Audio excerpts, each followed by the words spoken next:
સુરતના સરથાણા વિસ્તારમાં આવેલ વ્રજ એન્ટોનિયા સોસાયટીના લોકોએ આસ્થાભેર રામલલ્લાની પ્રાણ પ્રતિષ્ઠા નિમિત્તે રામમય વાતાવરણ બનાવી આસ્થાભેર ઉજવણી કરી। અયોધ્યામાં પ્રાણ પ્રતિષ્ઠા થતાં જ લોકોએ એકબીજાના મોં મીઠા કરીને ફટાકડા ફોડ્યા તો યુવાધન સહિત ગરબે ઘૂમ્યા અને અલગ અલગ પ્રકારે પૂરા ભારતભરમાં ઉજવણી કરવામાં આવી રહી છે।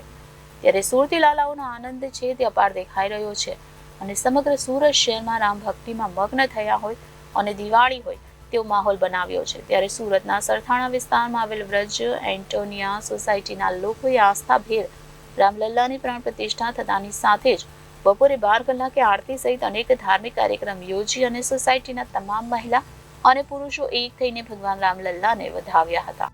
દક્ષાબેન ભુવા, પૂર્વ કોર્પોરેટર, સુરત મહાનગરપાલિકા।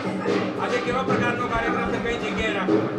આજે સુરત શહેર આખું જાણે અયોધ્યા બની ગયું હોય તેવો માહોલ થયો છે। ત્યારે આ રામ જન્મભૂમિના પ્રાણ પ્રતિષ્ઠા જ્યારે અયોધ્યામાં થાય છે ત્યારે અમને બધાને એવો ઉત્સાહ છે કે અહીંયા જ અયોધ્યા બની ગયું છે અને અહીંયા જ ઉત્સવ ઉજવી રહ્યા છીએ। તમારી સોસાયટીમાં કેવા પ્રકારનો આજે કાર્યક્રમ? અમારી સોસાયટીમાં દરેક બિલ્ડિંગની અંદર સુશોભિત કર્યું, રંગોળી પૂરી અને દીવા પ્રગટાવ્યા છે અને ફૂલોથી શણગારવામાં આવેલું છે। જય શ્રી રામ, જય શ્રી રામ। આજે પાવન પવિત્ર દિવસ છે જે રામ ભગવાન શ્રી જે આજે 500 વર્ષ પછી આજે આપણા આંગણે પધાર્યા છે।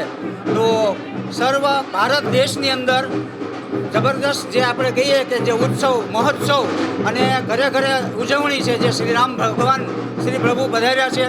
તો થેન્ક યુ, ભગવાનનો આભાર। જય શ્રી રામ, જય શ્રી રામ।